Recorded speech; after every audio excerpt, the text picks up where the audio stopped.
we go to new arrivals, and you can fill that in, and then you submit, and then you do the same thing, and then you're in our system. And the important thing is that you fill in the contact details, because without contact details we can't give you offers. Here it says that we already supported 1,200 people with accommodation in the last 3-4 weeks. Then you have new arrivals, it's people like you who come from Ukraine, and legal information. Yeah, so if you want legal advice, you can basically, you fill in this form, you ask all your questions, that goes straight to the lawyers.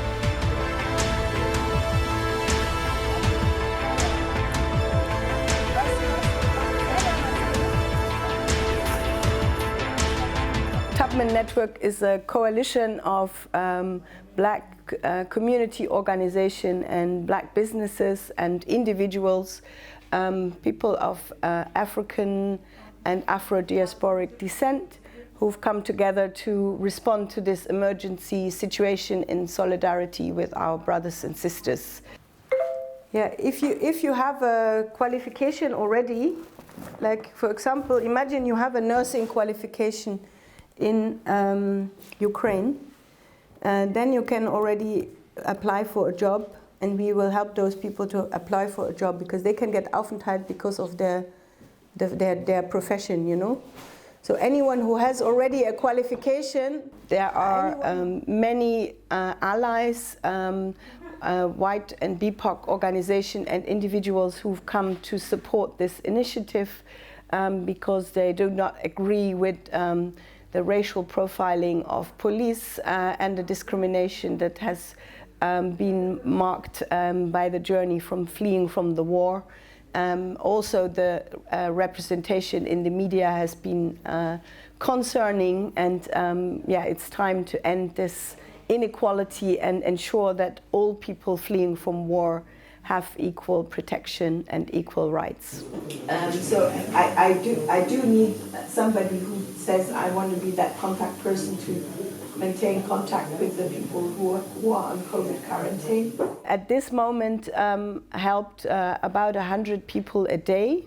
That is always fluctuating on how many trains actually stop in Berlin, because I know that in the last 2 weeks, there's about 10 to 15,000 people in generally that have come to Berlin. And you know, we have supported around 700 people that we've supported with housing and food and emergency medical care and things like that.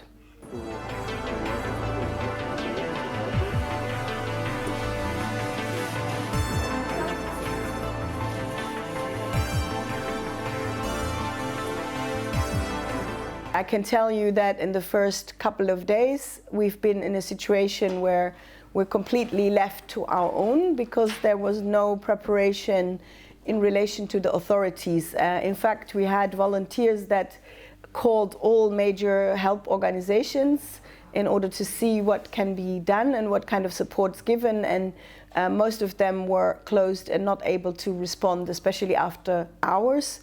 Our organization offers a 24-hour service, so people work in shifts, because also at 2 a.m. and at 3 a.m. people stand in front of the street, sometimes with children, sometimes with war injuries, and it's really, really crucial that people step up and help with long-term accommodation. Not only women and children, of course, they are very important people to support, but also young men, students from all sorts of disciplines that need a place to stay. Is the problem still internet, or? The problem, yeah, we only have internet here. There's no internet yet in that building. We have to buy the equipment first to do this tomorrow. So, but I need the internet to process people, you know, because people are hungry, tired, they come from a long journey. I'm just. Anybody need of a nap? Maybe. Yeah, there's 30 people here. We can't have them all on one couch. Yeah. No, we are trying to do one thing at a time. But we need, if you know some people who can come, there is some food. We need to cook something. They're hungry, you know. I've got pasta and so in that bag. And thanks for your request. Yeah, so you did the registration. Okay, good. So now, can you please go, look, come with me, all of you.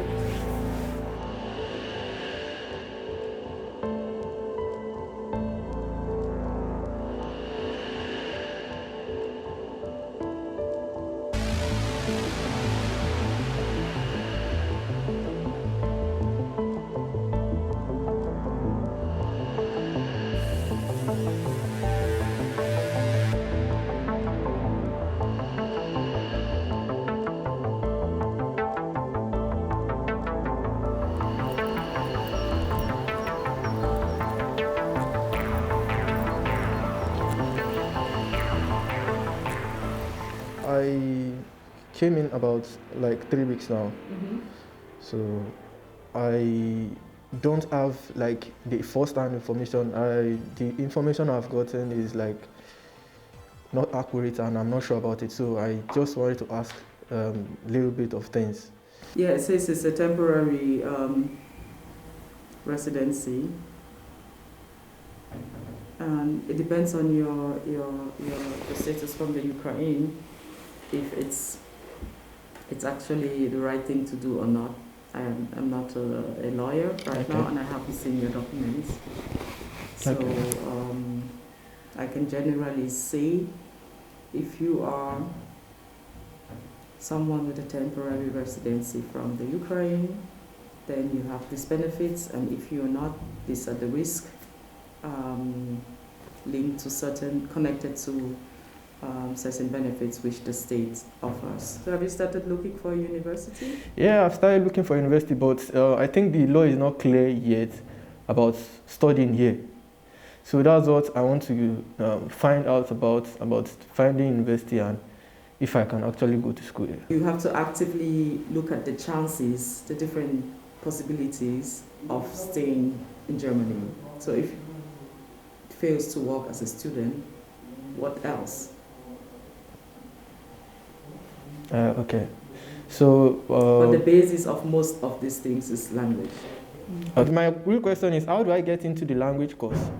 Because I know they will be asked of my status here first before acknowledging me into the language school. Or you can profit from different systems. Actually, there are 3 categories which I figured out for myself to learn the language. You can do the online thing. You can also look for schools that do, which have already been doing language courses.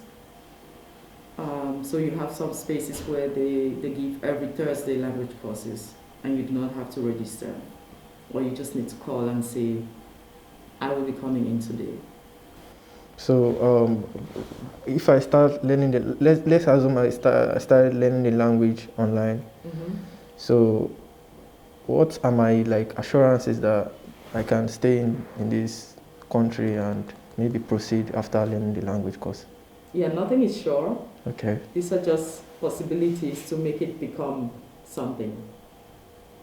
Yeah, so because the government hasn't said students are allowed to stay. Yeah. So students now have to look for, what can I do to stay? Like, how can I make it happen without the government telling me, here's, like the government just giving me that opportunity, because they might not give you the opportunity after the 24th. So it's now you actively designing your future. Okay. Thank you. Yeah. Yeah.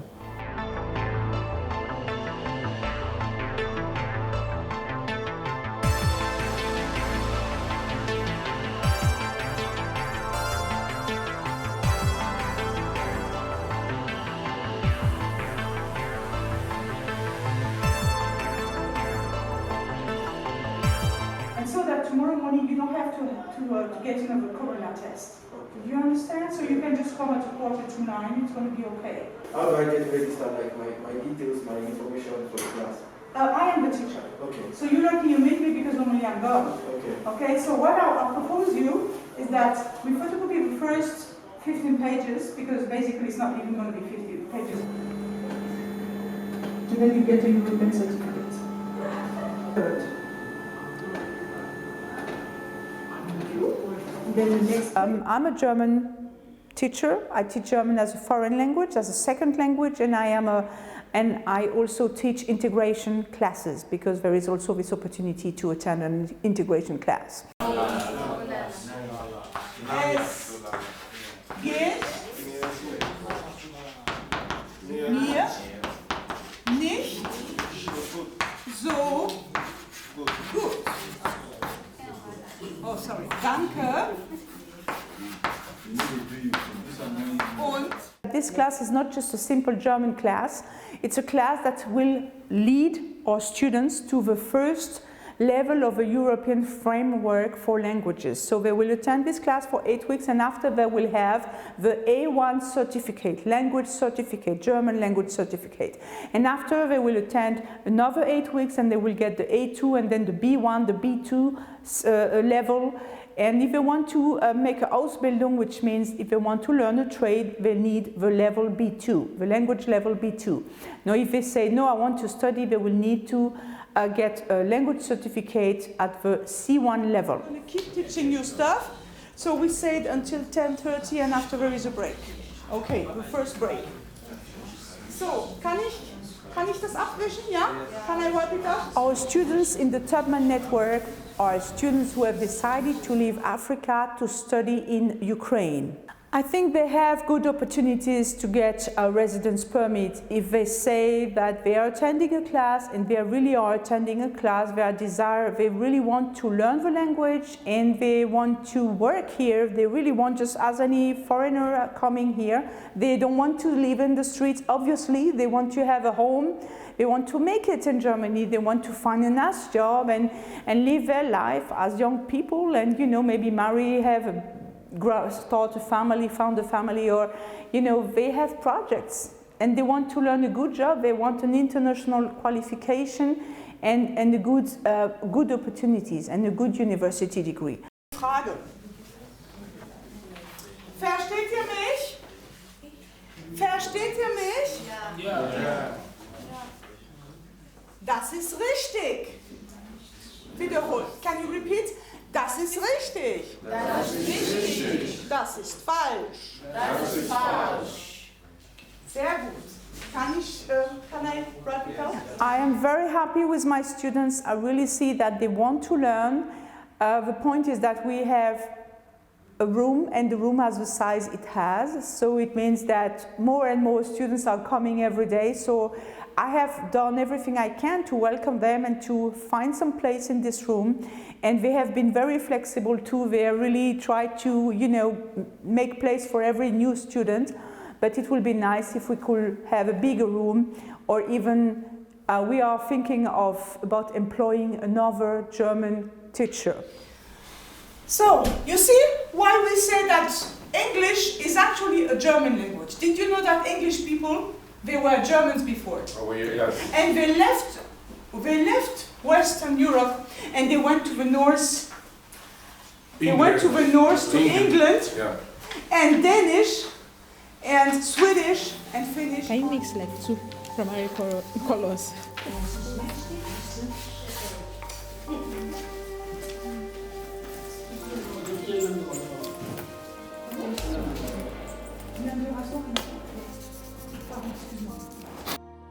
On the 24th of February, as of 5 a.m., 6 a.m.-ish, we got a call from my friends that they were bombing their cities, because I stay in Zaporizhia, Ukraine. I studied in Zaporizhia State Medical University, and as of 24th, my city was not yet bombed. So that day, people called and everyone were like in panic, and then our school called us, our medical school called us and told us that, okay, everyone can go back to their countries now, because before 24th, when Putin threatened to bomb Ukraine, we went to our school authority to ask them if we can go back to our home countries and what are we going to do next. They told us that we should not worry, that nothing is going to happen, that is just a joke, that we can stay back, and those who want to go back can go back, but you won't attend classes.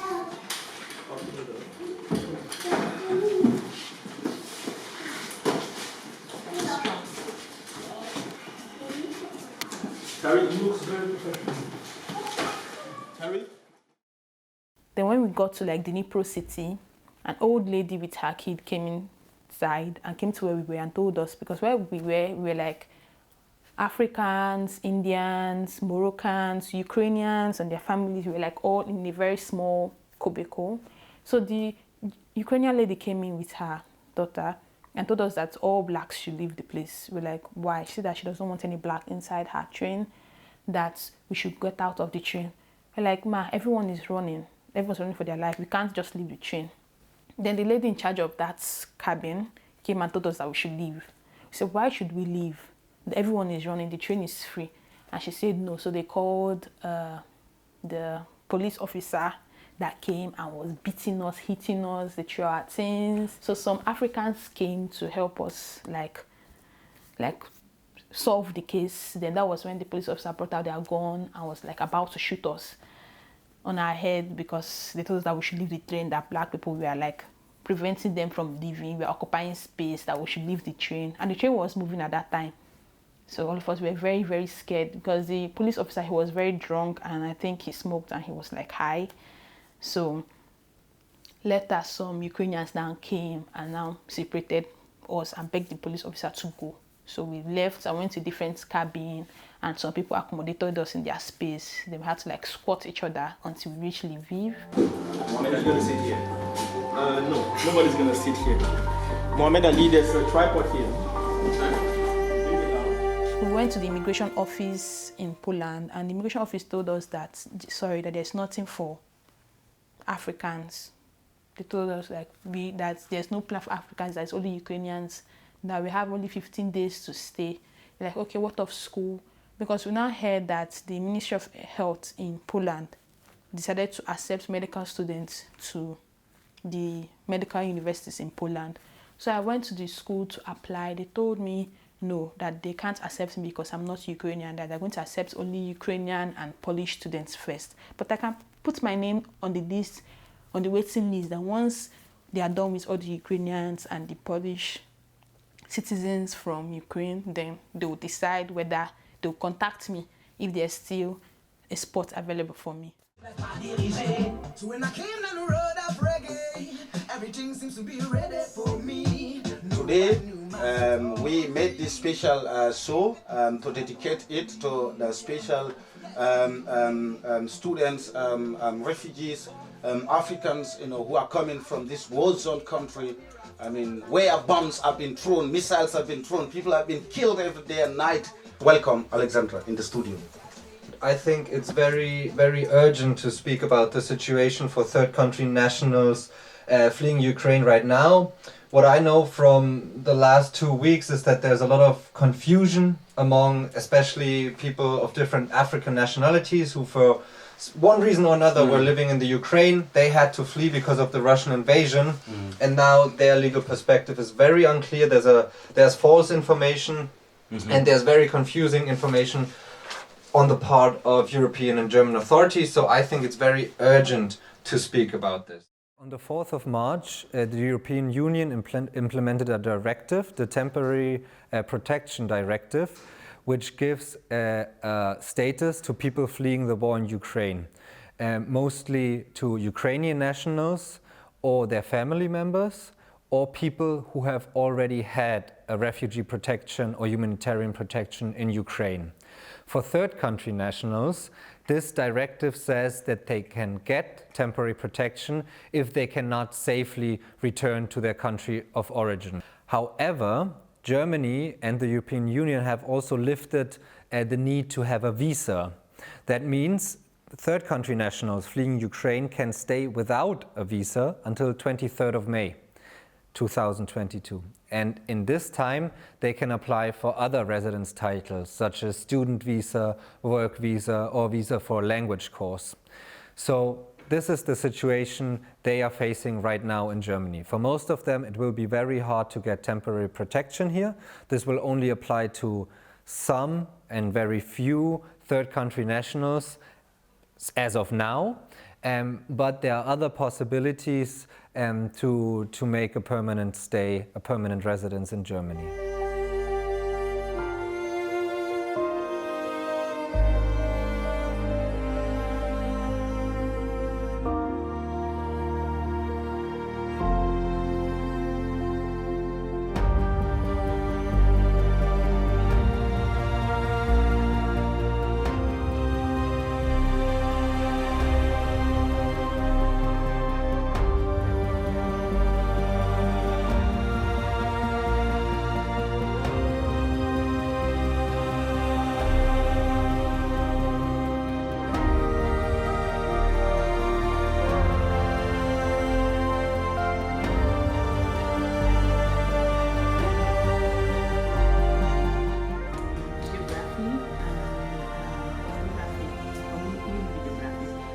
Around 5 a.m. we heard the bomb sounds, and then we decided to go to the bunker that night because I stay in Kharkov city, Ukraine, and it's closer because we are sharing the border with Russia. So like we were hearing it, like our houses was shaking, like we could hear the bomb and everything. So we went down to the bunker around 2 p.m. We stayed there for like, we packed all the food we had at home. We stayed in the bunker, that's the metro, for like 2 days, but it was really cold. Like, we're not comfortable, couldn't sleep well. And then our food finished the first day. The third day I was like, no, I'm not going to stay in the bunker because of the cold. I was already feeling sick, like. So I said, I'll just go and stay in my house. If I die, I die, because I cannot die of cold, you understand? So I stayed in my house. I was scared. I was alone because all my friends, they went to the underground to sleep.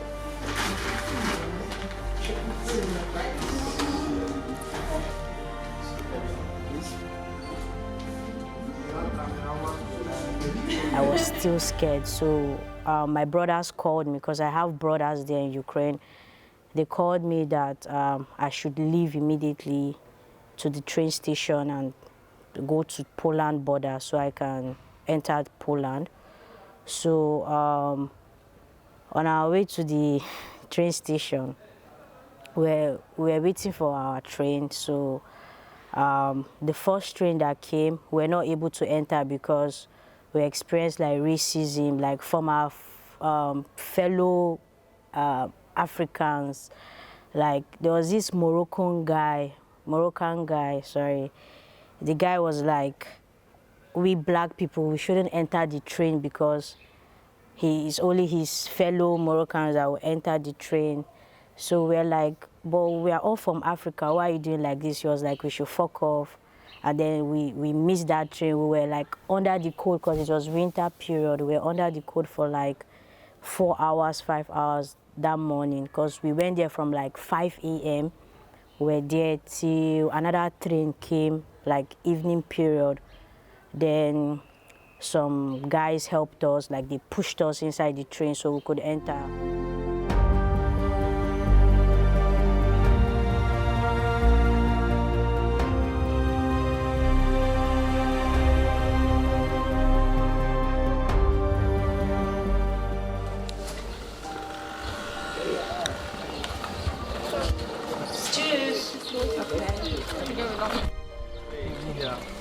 This is Amal, finally. Okay. See you. Hello, welcome. So. Hi, hello. Good to see you. How are you?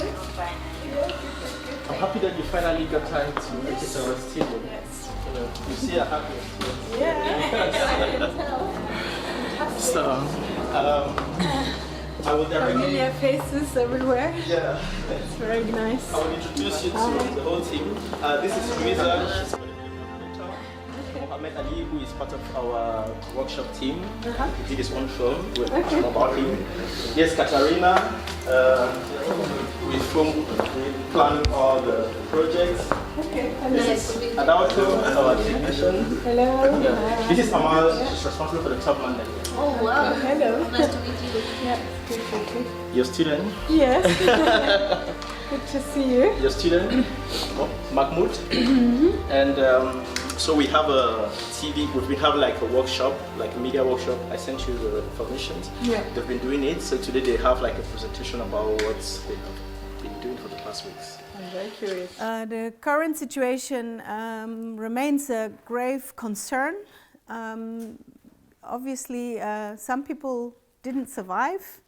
Many have suffered extortionate racism in Ukraine, on the journey, on the border, and also here in Germany. Racial profiling from the police has become normal. Forced asylum papers being taken away, up to people being stripped naked, and that being called registration. There's a lot of reports all throughout Germany in relation to human rights abuse and racism. So up to now, we cannot speak of a situation where Africans fleeing the war are treated equal to Ukrainians with a Ukrainian passport or permanent residence when they have a dark skin color. So it's often portrayed in the media that Ukrainians are all white. That's not true. There's plenty of black people with permanent residence, but many of them have been violated in their legal rights. And the ones who are without a permanent residence are in an even worse legal position. Day by day, I learn from day-to-day activities because right now I'm working in a construction site as a carpenter. So it's like giving me different perspective to look at things. So I never even expected that I'll be working in a construction site. Like if somebody told me like 3 months before, so I would be like, yeah, that's a joke. But look at me now. So it's like a new experience for me. To get admissions, like originally, is difficult. So the whole process with the government is not yet clear on how we can stay, and also it's not something visible for us yet as African students. Thank you so much, Abdullah. Yeah, it's my pleasure.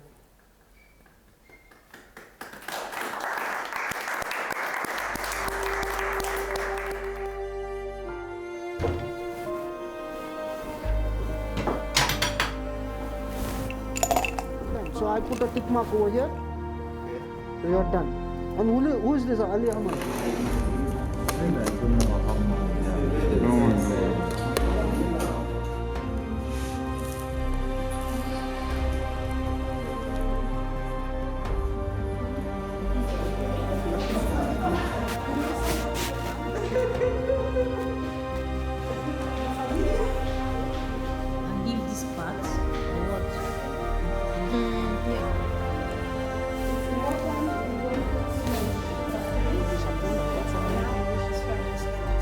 Yes, the template. Yeah. So Here are the motifs. there are different kind of motifs we can use. So if you choose this motif, you will have. If you know Harriet Tubman, please. Yeah, she did the work. She inspired us. Now we have siblings here. We work together. And in the spirit of Harriet Tubman, I would say we stay together and we move forward. We're out. It might be in a different spot, but definitely we will be having more community bash. So look out for that. Enjoy yourselves.